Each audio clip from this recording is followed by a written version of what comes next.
Topic होगा वो होगा ओम्स लॉ के बारे में। सबसे पहले मैं आपको बताऊंगी ओम्स लॉ क्या है, ठीक है। सेकंड बताऊंगी लॉ ऑफ रेजिस्टेंस के बारे में, और थर्ड बताऊंगी कि कनेक्शन ऑफ रेजिस्टेंस कैसा होता है सबसे पहले, ठीक है। तो चलिए बिना देरी के स्टार्ट करते हैं आज का जो हमारा सेशन है वो। जैसे कि मैंने बोला कि फर्स्ट टॉपिक में बताऊंगी आपको ओम्स लॉ के बारे में, ठीक है।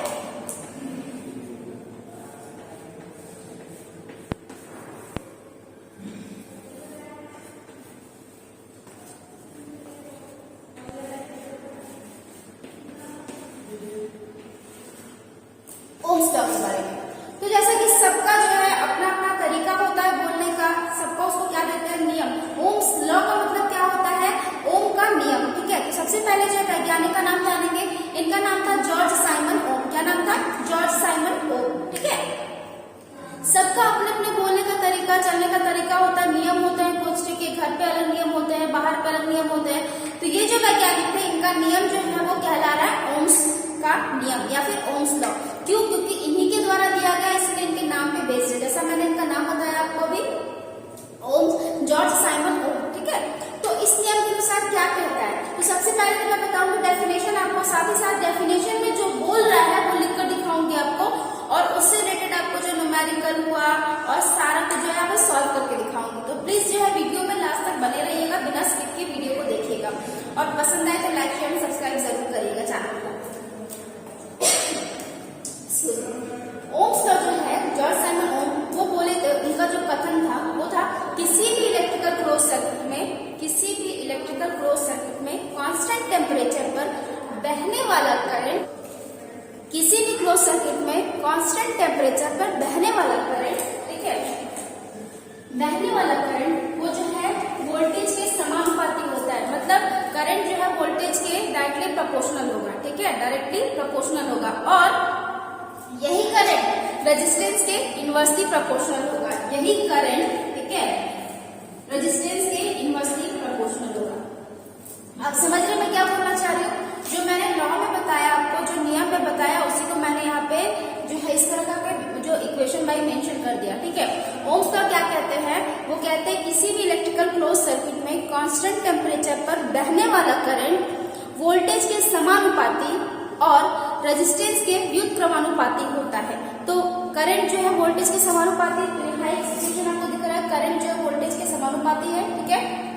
सेकेंड है करंट जो है वो रेजिस्टेंस के व्युत्क्रमानुपाती है, ठीक है। तो आप देखो अगर मैं इसको इस तरह लिखूं, ये मेरा इक्वेशन 1 हुआ, ये इक्वेशन मेरा 2 हुआ, ठीक है। तो कोई दिक्कत, कहाँ किसको दिक्कत लग रहा है ये चीज सोच के, ठीक है। तो आप देखो यहाँ पे एक चीज कि जब मैंने दोनों इक्वेशन बनाई, यहाँ पे मेरा जो है वो डायरेक्ट प्रोपोर्शनल का आपको साइन दिख रहा है, ठीक है। यहाँ पे भी आपको इस तरह का साइन दिख रहा है, ये वाला इक्वेशन आपका सेम दिख रहा है, ठीक है, यहाँ पे। तो इसको क्या हम इस तरह लिख सकते हैं, जो दोनों इक्वेशन है इसको हटा के इसको एक साथ मिला के कुछ इस तरह लिख सकते हैं क्या, I directly proportional to V by R लिख सकते हैं या नहीं लिख सकते हैं, डेफिनेटली लिख सकते हैं। यहाँ पे इक्वेशन और 1 और 2 को जब हम मिलाएंगे देखेंगे तो I is directly proportional to V है, ठीक है, और I जो है inversely proportional to 1 by R है। तो आप देखो दोनों का इक्वेशन एक जैसा, जिसको V को उठा के 1 है यहाँ पे, तो यहाँ क्या हो जाएगा V बाई R होगा। ये दोनों इक्वेशन से एक इक्वेशन मेरा क्या हुआ, ये जो है सॉरी, ये जो आप जब देखोगे यहाँ पे तो दोनों जो है यहाँ पे आपको क्या डायरेक्टली प्रोपोर्शनल मिल रहा है, तो ये क्या हो जाएगा, यहाँ पे चिन्ह बदल के क्या हो जाएगा, ये बराबर का चिन्ह हो जाएगा। फिर से बता रही हूँ और फिर से समझेंगे, ठीक है। यहाँ क्या हुआ, I directly proportional to V है, I is inversely proportional to 1 by R है, ठीक है। तो इन दोनों इक्वेशन को जब मिलाएंगे हम समीकरण 1 समीकरण 2 को, तो ये कुछ इस तरह बन के निकलेगा मेरा समीकरण, क्या, I is equal to V by R। ये 1 की जगह पे कहाँ चला जाएगा, V जो इसकी जगह पे आ जाएगा, ठीक है, क्योंकि ये समानुपाती के बारे में बता रहा था इसलिए। तो आप देखो यहाँ पे एक चीज, ये जो ओम्स लॉ का नियम है उसका इक्वेशन क्या होता है, यही होता है इसका इक्वेशन, क्या होता है उसका इक्वेशन होता है I इज इक्वल टू, ठीक है, I is equal to V by R। क्या होता है, I is equal to V by R। अच्छा, अब आता है सवाल कि I, V और R क्या है, ठीक है, I, V और R क्या है। तो I जो है वो है करंट, ठीक है, I है करंट, V है वोल्टेज,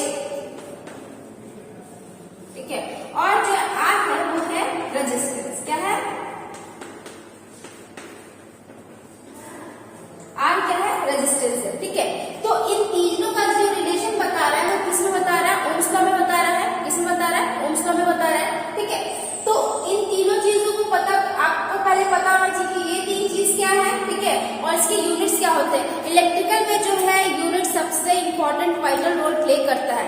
कभी भी किसी चीज का अगर आपको आंसर निकालना है इलेक्ट्रिकल में तो उसका यूनिट वहां पे मेंशन करना ही करना होगा, वो कंपलसरी है आपका, ठीक है। तो ये जो आपका करंट है, वोल्टेज और रेजिस्टेंस है, मैं सिर्फ एक लाइन में आपको बता रही हूँ, ठीक है। साथ ही साथ बता दूंगी इसका यूनिट क्या है, क्योंकि इसका यूनिट का जरूरत हम लोग जब इसका न्यूमेरिकल सॉल्व करेंगे अभी तो हम लोग को इसका जरूरत पड़ने वाला है, ठीक है।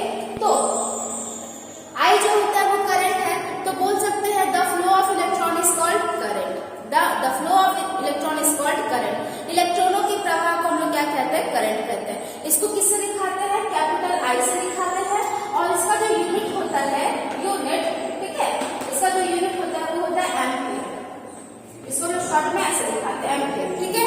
अब आता है बात कि वोल्टेज किसको कहते हैं, तो क्या है वोल्टेज, क्या है एक तरह का, जो आप इसको वोल्टेज बोल सकते हो, ईएमएफ बोल सकते हो, प्रेशर बोल सकते हो, ठीक है। तीनों नाम से जहां जिसका जरूरत जैसा होता है उसके हिसाब से हम उसका नाम पुट कर देते हैं, ठीक है। तो वोल्टेज क्या है, वोल्टेज जो है वो क्या है, एक तरह का प्रेशर है जो इलेक्ट्रॉन को एक जगह से दूसरी जगह ले जाता है। समझ में आ रही है बात क्या मैं बोल रही हूँ आपको, सारा जो है इसी टर्म से जुड़ा हुआ है। इलेक्ट्रॉन में जो वर्ड है ये आपको करंट में भी आया, ठीक है, आपको वोल्टेज में भी आएगा और साथ ही साथ रेजिस्टेंस में भी आएगा, क्लियर है। करंट किसको कहते हैं, इलेक्ट्रॉनों के प्रवाह को करंट कहते हैं, ठीक है। वोल्टेज किसको कहते हैं, वोल्टेज है एक तरह का प्रेशर या एक तरह का बल है जिसके कारण इलेक्ट्रॉन एक जगह से दूसरे जगह जाता है। इसको कैपिटल भी से दिखाते हैं, ठीक है, कैपिटल भी से दिखाते हैं, और इसका यूनिट क्या होता है, वोल्ट। अभी मैं इसको सब चीज को जो है अच्छे से और इलस्ट्रेट करूंगी, अच्छे से समझा के। अब आता है थर्ड, रेजिस्टेंस किसको कहते हैं, तो इलेक्ट्रॉनों के प्रवाह में जो रुकावट पैदा कर दे उसको हम लोग रेजिस्टेंस कहते हैं, ठीक है। सिंपल लैंग्वेज में आप बोल सकते हो which opposes the flow of current is called resistance. Resistance को हम लोग किससे दिखाते हैं, आर से दिखाते हैं, ठीक है, आर से दिखाते हैं। और इसका यूनिट क्या होता है, इसका यूनिट होता है ओम। क्या होता है, ओम। इसको दिखाते हैं हम लोग ओम इस तरीके से। समझ में आ रही है बात, किस तरह से दिखाते हैं हम लोग, इस तरह से ओम दिखाते हैं, ठीक है। अब ये चीज तो आपको क्लियर हुआ। तो आप यहाँ पे देखो आई बराबर जो है करंट है, V बराबर वोल्टेज और R बराबर रेजिस्टेंस है। क्लियर हो रहा है अच्छे से, एकदम अच्छे से, ठीक है। अब आते हैं इसका जो एक ट्रायंगल है, जैसे आप ये वाला इक्वेशन याद करके रख लो, I = V by R है। अभी मैं जो आपको दिखाऊंगी ट्रायंगल के थ्रू उसमें भी आपको यही चीज देखने मिलेगा। कई बच्चों को क्या होता है, डेफिनेशन याद नहीं रहता है, या फिर कई बच्चों को इसका इक्वेशन याद नहीं रहता है। तो सिंपल सा फॉर्मूला मैं बताने वाली हूँ यहाँ पे कि आप डेफिनेटली जान लोगे कि ये जो है कितना इजीली ओम्स लॉ बन जाता है। जैसे कि मैंने बोला कि कई बार क्या होता है कि इस इक्वेशन जो है इक्वेशन से न्यूमेरिकल पूछे जाते हैं, कई बार क्या होता है इनका डेफिनेशन पूछा जाता है। तो मैं जो डेफिनेशन पहले आपको बता चुकी हूँ, एक बार फिर बता रही हूँ। जो ओम्स, जॉर्ज साइमन ओम थे, उनका कहना था कि किसी भी इलेक्ट्रिकल क्लोज सर्किट में कांस्टेंट टेम्परेचर पर बहने वाला करंट वोल्टेज के जो है समानुपाती और रेजिस्टेंस के व्युत्क्रमानुपाती होता है, जिसको मैंने यहाँ पे लिखकर मेंशन भी किया।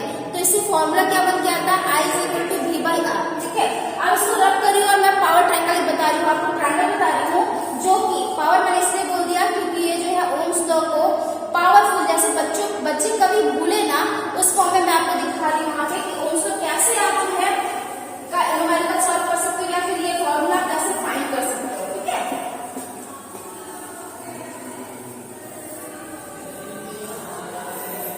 तो अब देखो ओम्स लॉ का जो ट्रायंगल की मैं बात कर रही हूँ, वो ट्रायंगल कुछ इस तरीके का है। आपको पता है ट्रायंगल, ठीक है। यहाँ पे आपको लिखना है V, यहाँ लिखना है I और यहाँ लिखना है R, ठीक है। आप देख पा रहे हो सिंपल से कितने अच्छे से जो है ये ट्रायंगल जो है बना हुआ है, ठीक है। अब जो है आपको याद होगा, अभी थोड़ी देर पहले मैंने लिखवाया था क्या, I = जो इक्वेशन तैयार हुआ था, I = था क्या, V by R, यही था ना, अभी यही था ना बच्चों, यही था। अच्छा, अब जो आप देखो कि मैं कितना इजीली से जो है इसका जो ये वाला फॉर्मूला निकाल दूंगी, और इसी ट्रायंगल से तीनों फॉर्मूला निकलेगा, चाहे वो वोल्टेज का हो, करंट का हो या फिर रेजिस्टेंस का हो। क्लियर है। अच्छा, तो आप देखो यहाँ पे ये अगर V निकालना हो या R निकालना हो या I निकालना हो तो कैसे निकालेंगे, ठीक है। अभी बच्चों को बहुत ज्यादा कंफ्यूजन है, याद नहीं रहता है I = V by R है। किसी से पूछो, कभी पूछो बच्चों से तो बोलता मैम याद नहीं है, क्या फॉर्मूला है, क्या इक्वेशन है, वो याद नहीं है। तो ये ट्रायंगल आपको 110% जो है वो मदद करेगा, हेल्प करेगा आपका न्यूमेरिकल सॉल्व करने में या इक्वेशन बताने में, ठीक है। तो अब देखिए फाइंड कैसे करते हैं। सबसे पहले तरीका, अगर आपको जो चीज फाइंड करना हो ना, जो चीज फाइंड करना हो, जो चीज निकालना हो, उसको क्या करना है, उसको ढक लेना है इस ट्रायंगल में, ठीक है। अब ध्यान देंगे आप अपने, आपकी जो स्क्रीन पे दिख रहा है आपको, अब मैं बता रही हूँ इस तरह की जो आपको फाइंड करना है, जो चीज आपको फाइंड करना है, उसको आपको छिपाना है थोड़ी देर के लिए, आपका फॉर्मूला खुद ब खुद तैयार हो जाएगा, ठीक है। इन दोनों की, इन तीनों के बीच में रिलेशन है। सबसे पहले तो अगर देखा जाए तो ये बटा का चिन्ह मैंने दिया है यहाँ पे, मतलब ये बटा हुआ है, ठीक है। और ये जो है ये चिन्ह दिखाएगा इनटू को, क्या दिखाएगा, इनटू को स्ट्रैगल में, क्लियर है। तो अगर भी निकालना है, मैंने अभी बोला कि जिसको फाइंड करना है उसको छिपाना पड़ेगा। अगर सपोज भी फाइंड करना है तो भी को मैंने यहाँ पे ऐसे करके छिपा लिया, ठीक है। क्या दिख रहा है आपको, क्या होगा, यहाँ पे इंटू का मैंने बताया ना कि ये लाइन में क्या शो कर रहा है, ये शो कर रहा है, इंटू का शो कर रहा है लाइन, ठीक है। तो ये भी इक्वल टू क्या हो गया, आई इंटू आर, क्या हो गया, आई इंटू आर। तो देखो आप यहाँ पे भी इक्वल टू क्या होता है, आई आर होता है, आई आर मैंने ऐसे बोला, ये आई इंटू आर होता है, समझ में आ रहा है क्लियरली। अच्छा सेकेंडली आता है, अगर मुझे आर निकालना है तो आर को मैं इधर जो है क्या करूंगी, ढक लूंगी थोड़ी देर के लिए। अब फॉर्मूला याद रखिए, जो ट्रायंगल काम आएगा मैंने जैसे बताया आपको, आर इक्वल टू क्या होगा, तो यहाँ था आपका भी, यहाँ था भी और नीचे था आई, तो क्या हो जाएगा, भी बटा आई, ठीक है। अब थर्ड आपका आई निकालना, तो अब देखो यहाँ क्या था, आई इक्वल टू भी बाई आर था, हाँ या ना, ठीक है। तो अब आई निकालना है, तो आई को आप छिपाओ, तो क्या दिख रहा है आपको, ये भी बटा आर दिख रहा है, हाँ या ना, ये क्या दिख रहा है, भी बटा आर, क्या दिखा, भी बटा आर। अच्छा ये क्या, ये इस तरह का जो अगर आप लेते हो इक्वेशन, तो ये क्या सही हो जाएगा, सही है, लेकिन विदाउट यूनिट है। जैसा मैंने आपको पहले बताया कि कभी भी आप इलेक्ट्रिकल का कोई भी इक्वेशन सॉल्व करते हो या फिर न्यूमेरिकल सॉल्व करते हो, तो वहाँ यूनिट मेंशन करना जरूरी होता है, क्योंकि यूनिट ही दिखाता है कि किस चीज के बारे में बात करो। सपोज पहले जो है मैं इसको यहाँ पे क्लियर करती हूँ, फिर आपको जो अच्छे से और बताती हूँ क्लियर करके, ठीक है। तो ये भी जो बात हो रहा है, भी इक्वल टू आई आर, तो जो भी आंसर आएगा वो आपका आंसर आएगा वोल्ट में, इसका यूनिट रहेगा, ठीक है, क्लियर। अब आर के बारे में बात करें तो आर का जो आपको मैंने बताया कि आर का जो है यूनिट क्या होता है, ओम होता है। तो जो भी आपका आंसर आएगा, ठीक है, जो भी आंसर आएगा वो इतना ओम हो जाएगा, ठीक है। इसको इस तरह भी आप दिखा दो सिंबल वाइज भी, या फिर वहां पे आप ऐसे लिख दो ओम, तो ये भी मेरा सही होगा, ठीक है। थर्ड आते हैं आई की तरफ, आई आपको पता है करंट में दिखाते हैं, तो जो भी आपका इतना निकलेगा इक्वेशन से सॉल्व करके, वो क्या होगा, किसमें होगा, एम्पियर में, क्या होगा, किसमें, एम्पियर में होगा। क्लियर, समझ में आया अच्छे से बात, क्या मैं बोल रही हूँ, जब बात होगा तो ये क्या होगा, ये एम्पियर में होगा, ठीक है। अच्छा बिना यूनिट का आप जो है, बहुत बार क्या होता है बच्चे यूनिट नहीं याद करते, इजीली ले लेते हैं, तो वो इजीली लेने का चीज नहीं है। कभी भी आप मार्केट में जाते हो ना, तो आपको अगर करंट से रिलेटेड मतलब डिवाइस लेने से आपको स्विच लेना है, ठीक है, या फिर उसके बाद किसी चीज के बारे में इंडिकेट करना है, तो आपको अगर करंट नहीं बोलना है वहां पे, ठीक है, ऐसे जो इसी चीज से रिलेटेड है वो तो पूरे अच्छे से बताएंगे आपको, इतना एम्पियर इतना वोल्ट का हमको सामान चाहिए। लेकिन अगर जो है आप उससे रिलेटेड नहीं हो उस चीज से, लेकिन आप जो है जाते हो मार्केट में, तो आपको बोलना होता है कि मुझे 5 एम्पियर का स्विच चाहिए, 2 एम्पियर का स्विच चाहिए। तो जो एम्पियर वो क्या बता रहा है, आप खुद ही सोचो कि एम्पियर है, क्या बता रहा है, उसका करंट रेटिंग बता रहा है, क्या बता रहा है, करंट के बारे में वहाँ बात हो रहा है। अच्छा घर में जब भी आती है बात, घर की जब बात आती है, जो हम लोग का बिजली का सप्लाई जो आता है, ठीक है, तो हम लोग क्या बोलते हैं, वहाँ एम्पियर बोलते हैं क्या, 220 एम्पियर आ रहा है या 440 एम्पियर आ रहा है, नहीं, वहाँ वोल्टेज की बात होती है, इसलिए हम लोग क्या करते हैं, वहाँ पे मेंशन करते हैं वोल्ट नंबर, जो यूनिट है उसको लगाते हैं, ठीक है। और रेजिस्टेंस में जैसा आप रेजिस्टेंस है, तो रेजिस्टेंस तो बहुत टाइप का है, रेजिस्टिव हो गया, कैपेसिटिव हो गया, इंडक्टिव हो गया, उसके बारे में मैं डिटेल में बाद में चर्चा करूंगी। लेकिन अभी मैं आपको बता रही थी जो रेजिस्टेंस है, ठीक है, उसको क्या मैं ओम से दिखाती हूँ। यहाँ पे रेजिस्टेंस क्या हो सकता है, बल्ब क्या एक तरह का रेजिस्टेंस है, जो भी बिजली को कंज्यूम करे, ठीक है, कंज्यूम करे, खर्च करे, वो क्या है, वो जो है सारा रेजिस्टेंस है। ये पंखा क्या हो गया, का रेजिस्टेंस है, ठीक है। आपका जो है बिजली के चलने में क्या कर रही है, ये तो रुकावट है, मतलब रुकावट क्या, आपका कुछ ना कुछ वोल्टेज तो वो ले रही है, ठीक है, ले रही है कि नहीं ले रही है, डेफिनेटली ले रही है। तो मैंने इसलिए आपको बताया कि यूनिट आपका पीछे छोड़ने वाला नहीं है कहीं पे भी। तो इलेक्ट्रिकल में आप जब भी आंसर को मेंशन करो तो वहां यूनिट जरूर मेंशन करो आप, ठीक है। चलिए ये आपको क्लियर हुआ, दोस्तों होप आपको अच्छे से क्लियर हुआ हो। अब आते हैं एकदम न्यूमेरिकल बेस के, ठीक है, ताकि आपको और अच्छे से क्लियर हो जाए। करती उसको रब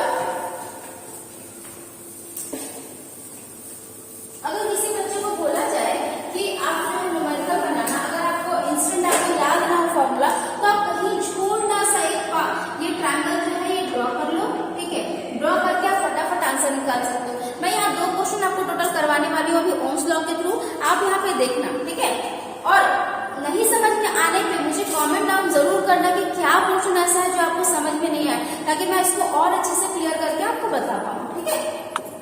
तो अगर आपके पास दिया है V बराबर 220 वोल्ट, क्या दिया है 220 वोल्ट, ठीक है, और I दिया है आपके पास सपोज आपके पास दिया है सपोज 11 एम्पीयर। ये मैं यहाँ पे सिर्फ आपको न्यूमेरिकल सॉल्व करवा रही हूँ कि किस तरीके से बनेगा, तरीका क्या है, ठीक है। लंबा चौड़ा क्वेश्चन रहेगा, किसी जो हीटर का वोल्टेज जो है वो 220 है, ठीक है, इसी तरह 220 है, इसमें बहने वाला करंट 11 एम्पीयर है, तो रेजिस्टेंस कितना होगा। तो मैं हमेशा ये बोलती हूँ आप लोगों को क्लास में कि जब भी आपको कोई चीज निकालना हो ना, तो सबसे पहले सॉल्यूशन में जो जो दिया हो उसको पहले आप लिखोगे, और उसका जो निकालना है उसको फाइंड करोगे, ठीक है, उसको भी लिखोगे क्या फाइंड करना है, उसके बाद फॉर्मूला। तो आप देखो यहाँ पे R बराबर क्या होगा, तो R को छिपाओ, यहाँ पे R इक्वल टू क्या होता है V बाई I होता है, V बाई I होता है, लेना होता है जी। तो V कितना है मेरे पास 220, I कितना है 11 एम्पीयर, ठीक है, तो 11 गुना 22 ये 2, मतलब क्या है R जो है R बराबर मेरा 20 ओम आंसर, ठीक है, R बराबर 20 ओम आंसर। कहीं किसी को दिक्कत करना क्या है, आपको हमेशा एक चीज याद रखनी कि जो भी इलेक्ट्रिकल का क्वेश्चन, जैसा हम 10th में करते थे ना, 11th में करते थे कि मैथ बनाते थे स्टेप बाय स्टेप, तो मैं कोशिश करती हूँ बच्चों को कि एक बार मतलब छोटा छोटा स्टेप बताऊं, ताकि वो जो है दिमाग में उनका बैठा रहे। बहुत लेंथी प्रोसेस नहीं, छोटा छोटा प्रोसेस जो आपको याद रहे। तो ओम्स लॉ में जैसे ही आपके पास क्वेश्चन है, आप ये वाला ट्रायंगल जो है वो ड्रॉ करें, और ट्रायंगल ड्रॉ करने के बाद फटाफट जो है आपका आंसर निकलना शुरू हो जाएगा। तो ये मेरा था एक क्वेश्चन जो है उसका सॉल्यूशन था, ठीक है, कैसे आप सॉल्यूशन करते हो। अब बढ़ते हैं सेकंड क्वेश्चन की तरफ, ठीक है।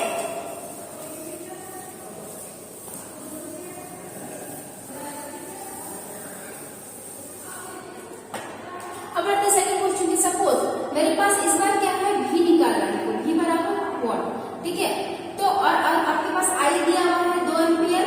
ये मैं एम्पीयर क्यों लिख रही हूँ हमेशा, क्योंकि करंट के बारे में, और करंट का यूनिट एम्पीयर होता है, इस वजह से बोल रही हूँ, ठीक है। अच्छा, अब क्या है R जो है वो दिया हुआ है, सपोज कितना दिया है 12 ओम, ठीक। तो पूछा है V पूछा है, तो V बराबर क्या होता है, तो इंस्टेंट आपको जो है याद नहीं कि V इक्वल टू क्या होता है। तो आप ट्रायंगल पे क्या किए, ये जो ट्रायंगल था, सॉरी इसको मैंने रख कर दिया V और I और R। तो आपको क्या करना है, निकालना है यहाँ पे क्या V, तो V को आप छिपा लो। तो मैंने बताया था इन दोनों में कुछ गुना का रिलेशन होता है, तो V इक्वल टू होता है I इंटू R। क्या होता है I इंटू R। तो I कितना है आपका 2, और ये जो है R कितना है 12, कुल मिला के क्या होगा 24 वोल्ट आंसर। अच्छा, एक चीज है बच्चों को अब ये भी लगता है, कई बार आप सवाल बना लेते हो, लगता है कि हाँ सही है या नहीं, कंफ्यूजन में, मतलब कितने बच्चे लोग है ना बना लेते हैं, लेकिन कॉन्फिडेंस डेवलप नहीं रहता है, तो आपको लगता है कि हो सकता है सही हो आंसर, हो सकता है गलत हो आंसर। तो आप चेक कर लीजिए ना यहाँ पे कि 24 वोल्ट है, इस बार क्या करो जो है वोल्टेज में यहाँ पे क्या करो, यहाँ पे 24 वोल्ट मेंशन कर दो, ठीक है, 24 वोल्ट मेंशन कर दो। और यहाँ पे I इज इक्वल टू जो है यहाँ पे वॉट कर दो। I इज इक्वल टू क्या होता है बताओ, V बटा R होता है, ठीक है। V कितना दिया है 24, जो निकला था मेरा, R कितना है 12। अब देखो काटोगे तो 2 आया, तो पहले भी तो करंट 2 एम्पीयर ही था, करंट 2 एम्पीयर था, मतलब आप जो सॉल्यूशन किए हो, जो आप बनाए हो, वो 110% सही है। आप जब भी न्यूमेरिकल बनाते हो तो इसको क्रॉस चेक ऐसे कर सकते हो, ठीक है। तो होप आपको ये जो ओम्स लॉ है यहाँ पे कभी कोई दिक्कत ना है, किसी भी तरह का सवाल रहेगा आप डेफिनेटली अच्छे से क्लियर कर लोगे। क्लियर है, चलिए अब बढ़ते हैं यहाँ पे हम लोग ओम्स लॉ का जो मेरा टॉपिक है वो अच्छे से मैंने बता दिया। जहां भी दिक्कत हो प्लीज मुझे कमेंट डाउन जरूर करें, मैं हर एक कमेंट का रिप्लाई करती हूँ और कोशिश करूंगी उसको सॉल्व करके और दूसरे वीडियो में जो अच्छे से और बताने के लिए, ठीक है।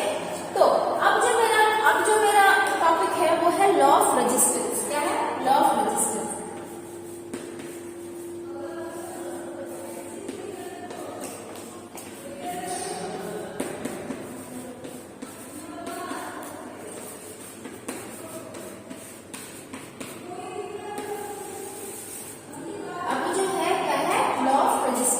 तो लॉ ऑफ रेजिस्टेंस से मैंने ओम्स लॉ बताया, उसी तरह रेजिस्टेंस का भी लॉ होगा, ठीक है। तो लॉ ऑफ चार टाइप के लॉ आते हैं, चार टाइप के नियम आते हैं जो रेजिस्टेंस पे आधारित है कह सकते हैं, ठीक है। कभी भी जब आप बनाते हो न्यूमेरिकल या फिर कोई भी इलेक्ट्रिकल का कोई भी क्वेश्चन बनाते हो, कुछ भी पढ़ते हो, सबका अपना अपना नियम होता है। तो इसमें अभी क्या मुझे पढ़ना है, अभी रेजिस्टेंस के बारे में पढ़ना है, ठीक है। तो सबसे पहले लॉ ऑफ रेजिस्टेंस बताएंगे। तो रेजिस्टेंस का सिंबल क्या होता है पहले वो बताऊंगी। रेजिस्टेंस तो ऑलरेडी मैंने बता दिया क्या होता है, यूनिट बता दिया। अब दिखाते हैं कैसे। बहुत जगह आपको रेजिस्टेंस जो है इस तरह देखने को मिलेगा, ठीक है, इस तरह। ये रेजिस्टेंस का ही सिंबल है, आपको कंफ्यूज नहीं होना। और बहुत जगह आपको दिखेगा इस टाइप का रेजिस्टेंस, ठीक है, बहुत जगह दिखेगा इस टाइप का रेजिस्टेंस। तो इसमें भी आपको जो है कंफ्यूज नहीं होना है, ठीक है। अच्छे से आप देखोगे कि ये रेजिस्टेंस है मेरा, क्योंकि इसका यूज होने वाला है। मैं जब बताऊंगी कनेक्शन ऑफ रेजिस्टेंस में, तो ये सब यूज होने वाला है, इसलिए मैं इसको क्लियर कर दूं अच्छे से, ठीक है। चलिए, लॉ ऑफ रेजिस्टेंस में जैसा कि मैंने बताया आपको कि चार लॉ है। चार लॉ में पहला लॉ है R is directly proportional to L। दूसरा लॉ है R is directly proportional to L by A। तीसरा लॉ है R is directly proportional to rho, ठीक है। और चौथा लॉ है R is directly proportional to T, ठीक है, ठीक। तो ये चारों लॉ है। अभी चारों के बारे में बताऊंगा आपको चारों क्या होता है। तो सबसे पहले बताते हैं, अब तो R का मतलब आप जान रहे हो कि रेजिस्टेंस के बारे में बात हो रही होगी। L जो है वो यहाँ पे थोड़ा सा मेंशन कर देती हूँ, ठीक है। यहाँ जो L है वो है लेंथ, ठीक है। फिर आपका जो A है वो है cross sectional area, cross sectional area, cross sectional area, ठीक है। अब आता है रो। ये जो है क्या है, ये स्पेसिफिक रेजिस्टेंस है, स्पेसिफिक रेजिस्टेंस, ठीक है। और आगे जो है आपका T बचा है, ये T क्या है, ये टेम्परेचर, क्या है, टेम्परेचर। तो सबके बारे में मैंने यहाँ पे मेंशन कर दिया कि कौन क्या है यहाँ पे, ठीक है, आपको दिख गया होगा अच्छे से। अब आते हैं चारों नियम पर कि चारों नियम क्या कहते हैं, ठीक है। तो चारों नियम में सबसे पहला जो नियम है वो है R is directly proportional to L। क्या है, R is directly proportional to L। ये क्या कहता है कि जब किसी कंडक्टर का, ठीक है, लंबाई बढ़ाया जाए, ठीक है, जब किसी कंडक्टर का लंबाई बढ़ाया जाए तो उसका रेजिस्टेंस भी अपने आप बढ़ता है, ठीक है। ये जो प्रोपोर्शनल का चीज देख रहे हैं ना, इससे बहुत बच्चों को कंफ्यूजन है कि ये है क्या। तो ये समानुपाती है। समानुपाती का मतलब क्या होता है, अगर कोई चीज, अगर जो है दो चीज है और दोनों के बीच में समानुपात का चिन्ह है, तो कोई एक चीज अगर बढ़ेगा तो दूसरा साथ साथ बढ़ेगा, और कोई एक चीज घटेगा दोनों में तो दूसरा भी घटेगा। समझ रहे हैं आप क्या बोल रही हूँ मैं, ठीक है, ठीक है। तो समानुपात का मतलब होता है एक अनुपात में, जब इसमें बढ़ेगा इस वाले पोर्शन में भी बढ़ेगा, घटेगा तो इसमें भी घटेगा, ठीक है। तो R is proportional to L कहने का मतलब क्या है, किसी कंडक्टर का अगर हम लेंथ बढ़ाते हैं, ठीक है, तो रेजिस्टेंस अपने आप इंक्रीज हो जाता है। ये पहला लॉ है, ठीक है। आप इसको अच्छे से लिख लीजिए, मैं सिर्फ एक लाइन लिख रही हूँ और आगे जो है बाकी आप लिखिए, क्योंकि आपको ज्यादा अच्छे से समझ में आएगा, खुद लिखोगे। मैं जो है कोशिश करती हूँ ये नोट्स दिखवाने वाला नहीं, मैं पॉइंट वाइज बता दूं और आप जो है जितना समझ पाओ, जितनी बार मुझसे पूछो मैं उतनी बार आपको जवाब दूंगी, ठीक है। क्योंकि बच्चे जो समझते हैं और खुद जो लिखते हैं वो उनको ज्यादा दिन तक याद रहता है। मैं जो बताऊंगी रटन विद्या ऐसा निकल जाएगा, ठीक है। लेकिन मैं चाहती हूँ कि बच्चे जो है वो अच्छे से वो चीज को कंज्यूम करे और उसके बाद जो है उसको नोट्स बनाकर लिखे, ठीक है। तो मैं चारों पॉइंट में सिर्फ एक पॉइंट को लिख दे रही हूँ और बाकी पॉइंट आपको लिखना है खुद से, ठीक है। तो कैसे लिखेंगे, लिखने का तरीका होता है, जैसे मैंने ये चार लॉ बताया, तो चार लॉ मैंने बताया आपको क्या है, ये समानुपात का चिन्ह है। मतलब एक जो है आपके इसमें जो है अगर R मतलब L बढ़ाते हैं, लंबाई बढ़ाते हैं किसी कंडक्टर का, तो रेजिस्टेंस अपने आप बढ़ जाता है, ठीक है। तो सेम यही प्रोसेस सब में होगा, लेकिन आप एक चीज देख रहे हैं यहाँ पे L by A है, तो यहाँ बच्चे अटकेंगे, तो यहाँ आप लोग ना अटके, इसलिए ये क्या है, इसमें अगर जो है रिलेशन हमको बताना होगा तो कैसे बताएंगे, जब किसी कंडक्टर का हम लोग लेंथ बढ़ाएंगे तो रेजिस्टेंस तो बढ़ रहा था पहला लॉ से, लेकिन सेकंड लॉ में L by A है, ठीक है। तो यहाँ क्या होगा, इन दोनों को, ये दोनों जब साथ साथ बढ़ेंगे तो ये घटेगा साथ में। कहने का मतलब क्या है, जब भी हम किसी कंडक्टर का रेजिस्टेंस बढ़ाएंगे तो लंबाई तो बढ़ेगा, लेकिन क्रॉस सेक्शनल एरिया जो है वो क्या होगा, घट जाएगा। क्या होगा, घट जाएगा। किस तरह घटेगा तो आपको बताना है, वहां पर लॉ ऑफ रेजिस्टेंस के कारण घट जाएगा। किसके कारण घटेगा? लॉ ऑफ रेजिस्टेंस के कारण घटेगा। क्लियर हो रही है अच्छे से बात?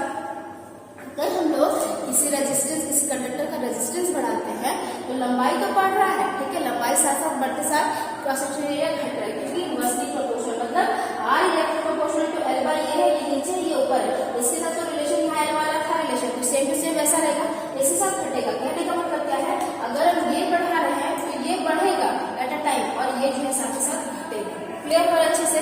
थर्ड आता है आर इलेक्ट्रिक प्रोपोर्शनल टू रो, ठीक है, इसका तो कितने लोग प्रोनाउंसिएशन ही नहीं कर पाते, इसको बोलते हैं रो। क्या बोलते हैं? रो, ठीक है, R electric proportional to rho. Clear है? तो जो आपका ये जो रो है ये क्या है? स्पेसिफिक रेजिस्टेंस है, स्पेसिफिक रेजिस्टेंस। अब पूछा जाए कि स्पेसिफिक रेजिस्टेंस क्या है तो आप कैसे बोल सकते हो? किसी भी घन का, ठीक है, क्यूब, ठीक है, तो आप अगर बताना है आपको तो आप इस तरह बता सकते हैं, किसी भी घन का जो है आमने सामने का जो सिरा होगा, जो दोनों के बीच का जो रेजिस्टेंस होगा उसको बोलेंगे स्पेसिफिक रेजिस्टेंस। किसी भी क्यूब का, ठीक है, जो किसी भी क्यूब का आमने सामने का जो सिरा होगा उन दोनों के बीच जो रेजिस्टेंस पाया जाएगा उसको हम लोग स्पेसिफिक रेजिस्टेंस कहते हैं। इसका जो यूनिट होता है वो होता है ओम मीटर। क्या होता है? OHM, ओम मीटर, ठीक है। बहुत बार एग्जाम में पूछा जाता है रो का जो है यूनिट क्या होता है। हो गया। और फोर्थ है आपका कि जब किसी कंडक्टर का रेजिस्टेंस हम लोग इंक्रीज करेंगे, बढ़ाएंगे, तो टेम्परेचर अपने आप बढ़ेगा। क्या होगा? टेम्परेचर अपने आप बढ़ेगा। क्या बताया मैंने आपको? जब भी किसी कंडक्टर का रेजिस्टेंस मैं बढ़ाऊंगी तो टेम्परेचर अपने आप बढ़ेगा। तो एक जो है पहला मैं लिख दे रही हूँ, बाकी सारा आपको मेंशन करना, सबको आपको लिखना। तो पहला पॉइंट है कि यहाँ लिखूंगी मैं पहला पॉइंट के इसके लिए R electric proportional to L वाला प्रोपोर्शनल है, ठीक है। तो यहाँ लिखूंगी मैं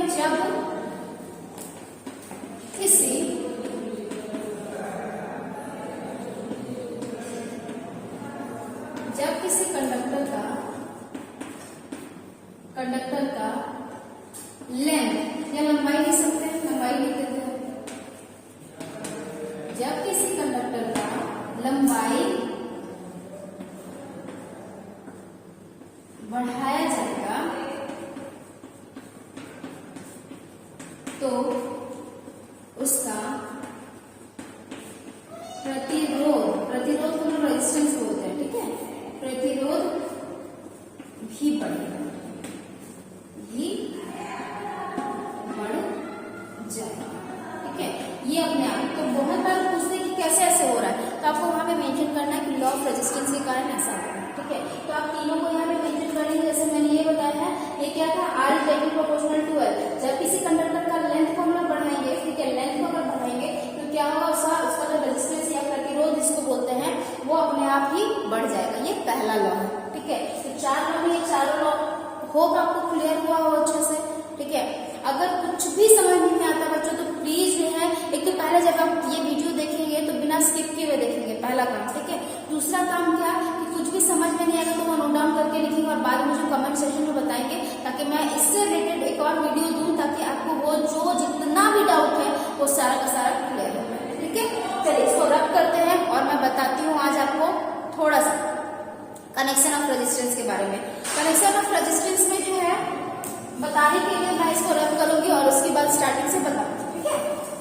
उसमें आपको सारा कैरेक्टरिस्टिक्स बताना है मुझे और क्या है वो भी बताना है।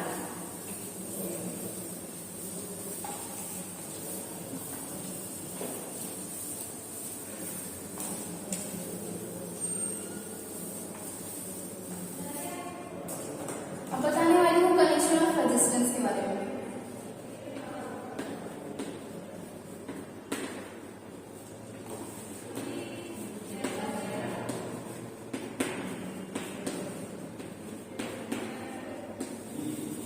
कनेक्शन ऑफ रेजिस्टेंस के बारे में। तो कनेक्शन ऑफ रेजिस्टेंस सुनने से कैसा लग रहा है? रेजिस्टेंस का जो है वो आपका जो कनेक्शन कैसे होगा, किस प्रकार हम लोग जोड़ेंगे। तो सबसे पहले याद रखेंगे, सबसे पहले समझेंगे कि रेजिस्टेंस का जो कनेक्शन होता है वो 3 प्रकार से होता है। कितने प्रकार से होता है? 3 प्रकार से। पहला जो प्रकार है वो है सीरीज।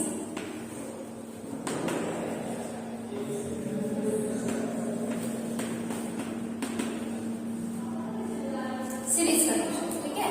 सेकंड है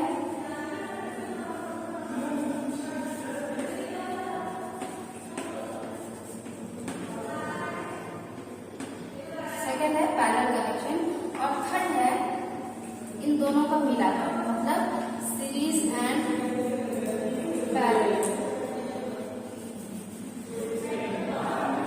कनेक्शन। तो सबसे पहला सवाल तो यही बन गया कि कनेक्शन ऑफ रेजिस्टेंस में रेजिस्टेंस को कितने प्रकार से जोड़ा जा सकता है। तो आपका आंसर होगा 3 प्रकार से। जब पूछा जाए कौन कौन, तो आपको क्या जवाब देना है? एक तो पहला सीरीज कनेक्शन, दूसरा पैरेलल कनेक्शन, और तीसरा है series and parallel connection. Clear हुआ अच्छे से? अच्छा, अब मैं जो है इसके बारे में आपको बताऊंगी, साथ ही साथ इसका कैरेक्टरिस्टिक्स भी बताते चलूंगी, फिगर वाइज बताती हूँ, और उसके साथ उसका डेफिनेशन भी लेते चलूंगी। आप कोशिश करिएगा कि इसको जो है अच्छे से 1 से 2 बार वीडियो जरूर देखें, ठीक है? 1 से 2 बार आप देखेंगे तो मेरा दावा कि 110% कि आप जो है क्लियर उसको आप समझ पाओगे अच्छे से, ठीक है? तो सबसे पहले चलते हैं सीरीज कनेक्शन, ठीक है? सीरीज कनेक्शन, पहला सीरीज कनेक्शन है क्या? तो ये देखो, पहले आप मैं बता रही हूँ जो फिगर को ड्रॉ करें। आपके पास अगर इस तरह का 3 रेजिस्टेंस दिया होगा, ठीक है? मान के बाद में बाद में आऊंगी, ठीक है? बाद में आऊंगी, मान के बाद में। अभी इस तरह का रेजिस्टेंस दिया, इसको बोला जाए कि आपको सीरीज में कनेक्ट करना, तो आप क्या करोगे? सीरीज में कनेक्ट करना है तो आप कैसे करोगे, क्या करोगे, है ना? तो आपको करना क्या है, डेफिनेशन के साथ साथ मैं इसको सॉल्व कर, जो आपका सीरीज में वो क्लियर करते जा रही हूँ। इसके अनुसार जो है जब भी सीरीज कनेक्शन होगा रेजिस्टेंस का, तो क्या होगा, जितना भी रेजिस्टेंस दिया है, ठीक है, उसमें जो पहला जो रेजिस्टेंस होगा उसका आखिरी सिरा, पहला रेजिस्टेंस का जो आखिरी सिरा होगा दूसरे रेजिस्टेंस के पहले सिरे के साथ उसको जोड़ दिया जाएगा। तो इसको इस तरह जोड़ दिया मैंने। फिर उसी प्रकार, ठीक है, दूसरा रेजिस्टेंस का लास्ट सिरा तीसरे के पहले के साथ जुड़ जाएगा, ठीक है? तो ये क्या हो गया, ये हो गया मेरा, क्या हो गया, सीरीज कनेक्शन। क्या हो गया, सीरीज कनेक्शन। अब इसमें आप जो है सप्लाई लगाओ, ठीक है? सप्लाई लगाओ, ऐसा मैं जो यहाँ पे क्या कर रही हूँ, यहाँ पे वोल्टेज सोर्स डाली, यहाँ पे सिंपल सा मैं यहाँ पे क्या कर रही हूँ, सेल बना रही हूँ, ठीक है? सेल का जो मैं कनेक्शन कर दे रही हूँ। ये अभी जो है, अभी क्या हुआ, ये अभी ये हुआ है आपका कनेक्शन ऑफ जो है सीरीज में, ठीक है? अब जब मैंने बताया आपको कि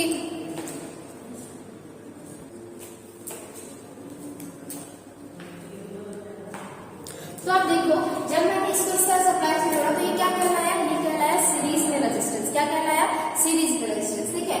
अब इसका मैं वैल्यू देखती हूँ, अभी साथ ही साथ इसका कैरेक्टरिस्टिक्स भी देखते चलेंगे, ठीक है? अगर सपोज ये मेरा 2 ओम का है, ठीक है, ये 4 ओम का है, ये जो है 6 ओम का है सपोज, ठीक है? 2, 4 और 6। अब बोला जाए तो सीरीज में है, तो सीरीज में होता क्या है, तो सबसे पहले कैरेक्टरिस्टिक्स जानते हैं। सीरीज में होता है जब भी, तो ये करंट जो होता है सीरीज में वो सेम होता है, I बराबर I1 बराबर I2, ठीक है? इसमें क्या होगा, हर बार जो है वो I बराबर होगा, चाहे इस रेजिस्टेंस के लिए, चाहे इस रेजिस्टेंस के लिए, चाहे इस रेजिस्टेंस के लिए, सबके लिए इक्वल होगा। इसलिए मैंने दिखाया यहाँ पे I बराबर I1 बराबर I2, ठीक है, बराबर I3। ये क्या होगा, ये सब सेम होगा इस रेजिस्टेंस के लिए। लेकिन जब भी बात होगी सीरीज में ही वोल्टेज की, तो वोल्टेज जो है सब में अलग अलग होगा, और सबको जब जोड़ा जाएगा तो एक वोल्टेज तैयार हो जाएगा। यहाँ लिख सकते हैं V बराबर V1 plus V2 plus V3, ठीक है? इसको दिखाने की फिगर में ऐसा देख सकते हैं आप, ये V जो है वोल्टेज ड्रॉप को दिखा रहा है, इसको दिखा रहे हैं V1, इसको दिखा रहे हैं V2, इसको दिखा रहे हैं V3, ठीक है? समझ में आ रही है बात, V3, ठीक है? ये है इसका सीरीज का पूरा का पूरा कैरेक्टरिस्टिक। अब जब भी आपको जो है दिया जाएगा, जब बोला जाएगा कि वोल्टेज ड्रॉप किसमें होता है, तो आपको क्या बोलना है, रेजिस्टेंस जब सीरीज में होता है तो वोल्टेज ड्रॉप होता है। इसका फॉर्मूला होता है RT, ये सफिक्स में RT दिखाता है, मतलब है टोटल रेजिस्टेंस।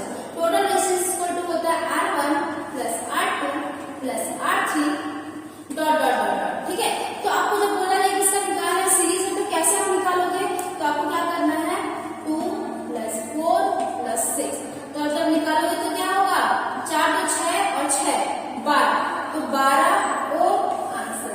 तो आपका जब पूछा जाएगा इस वाले सर्किट के लिए आपका टोटल रेजिस्टेंस क्या है, तो आपको क्या बोलना पड़ेगा, वहां पे 12 ओम रेजिस्टेंस टोटल है, ठीक है? चलिए अब बढ़ते हैं सेकेंड की तरफ। सेकेंड वाला है मेरा पैरेलल, इसको मैं रख करके यहां से,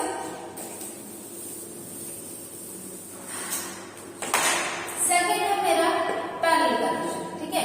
इसका कैसे होगा कनेक्शन, तो आपके पास अगेन रेजिस्टेंस दिया हुआ है, कैसे करना है। अगर आपके पास इस तरह का 3 रेजिस्टेंस दिया हुआ है, आपको बोले कि पैरेलल कनेक्शन करना, तो कैसे करोगे, तो जितना भी रेजिस्टेंस दिया होगा सबका पहला सिरा एक साथ जोड़ देंगे। पहला सिरा क्या किया, एक साथ इसका जोड़ दिया, और आखिरी सिरा क्या किया, इसके साथ इसका जोड़ दिया। ठीक है, आखिरी सिरा इसके साथ ऐसे जोड़ दिया। ठीक है, और उसके बाद यहाँ पे जैसा मैंने बोला कि सप्लाई तो चाहिए होगा। ठीक है, यहाँ मैंने सप्लाई जोड़ दिया। सपोज ये मेरे 4 का है, 4 ओम, ये 4 ओम और ये 2 ओम। ठीक है, 4 ओम और ये 2 ओम का। तो अब इसका जो पूछा जाएगा सबसे पहले कैरेक्टरिस्टिक्स क्या होता है, तो पैरेलल में जानेंगे कि वोल्टेज जो होता है, वोल्टेज बराबर होगा V1, इस रेजिस्टेंस में भी सेम वोल्टेज जाएगा, इसमें भी सेम वोल्टेज जाएगा, इसमें भी सेम वोल्टेज, तो बोल सकते हैं V2 बराबर V3। लेकिन पैरेलल में करंट जो है अलग अलग जाएगा, तो I बराबर क्या बोल सकते हैं, I1 plus I2 plus I3। समझ में आ रही है बात, ये बोल सकते हैं हम लोग इसको। ठीक है, तो ये है पैरेलल कैरेक्टरिस्टिक। अब इसको सॉल्व करने बोला जाएगा, तो इसका फॉर्मूला होता है 1/RT is equal to 1/R1 plus 1/R2 plus 1/R3। ठीक है, डॉट डॉट डॉट जितना रहेगा आपके पास रेजिस्टेंस उतना आप ले लो। इसको लेके चलना है 1/RT को, RT लिख लिए, ये 1/4 होगा, हाँ या ना, प्लस ये 1/4, ठीक है, प्लस ये 1/2 होगा। ठीक है, अब इन सबका एलसीएम निकालेंगे। ठीक है, निकालते हैं एलसीएम, 4 4 2 का, 2 से 2 दूना 4, 2 दूना 4, 2 का 2, 2 से फिर ये 2 का 2, 2 का 2, और मतलब एलसीएम क्या है आपका 4 आया, 4 एलसीएम आया है। ठीक है, तो 4 1 फिर 1, अब इस बार 2। ठीक है, कितना आया, 4 बटा 4 बराबर ये 1 आया, तो 1 ओम। तो अब अगर पूछता है कि आपका जो 1/RT इज इक्वल टू चल रहा था क्या, 1 ही चल रहा है। ठीक है, 1 आया, तो आपको जब पूछा जाएगा कि इस वाले पैरेलल वाले जो सर्किट है इसका टोटल रेजिस्टेंस कितना है, तो आपको बताना होगा क्या कि ये टोटल रेजिस्टेंस क्या है, कितना है, 1 ओम आएगा, 1 ओम आएगा। अब समझ रहे हो, सीरीज पैरेलल मैंने क्लियर कर दिया। नेक्स्ट क्लास में आपको मैं बताऊंगी सीरीज एंड पैरेलल कनेक्शन, और साथ ही साथ इसका न्यूमेरिकल भी बताऊंगी आपको कि कैसे जो है अगला मैंने वोल्टेज ड्रॉप यहाँ पे दिखाया है, यहाँ करंट का जो अलग अलग पोर्शन दिखा रही है, यहाँ से करंट फ्लो हो रहा है और करंट इसमें अलग जा रहा है, इसमें अलग जा रहा है, इसमें अलग जा रहा है। ठीक है, तो ये सब सारा जो सोल्यूशन मैं सीरीज एंड पैरेलल जब कॉम्बिनेशन या कनेक्शन बताऊंगी आपको, तब ये सारा डाउट जो है, सारा इससे रिलेटेड जितना भी क्वेश्चन होगा उसको सॉल्व कराऊंगी आपको। तो होप आपको जो है आज का मेरा क्लास पसंद आया हो। पसंद आए तो प्लीज ढेर सारा लाइक दे और चैनल को शेयर सब्सक्राइब जरूर करें, और साथ ही साथ मुझे कमेंट डाउन करें कि कौन सा क्वेश्चन ज्यादा अच्छा लगा आपको इसमें, ताकि मैं उस तरीके से बताने का कोशिश करूं कि आप उस तरीके से अच्छे से सीख पाओगे। सो आज के लिए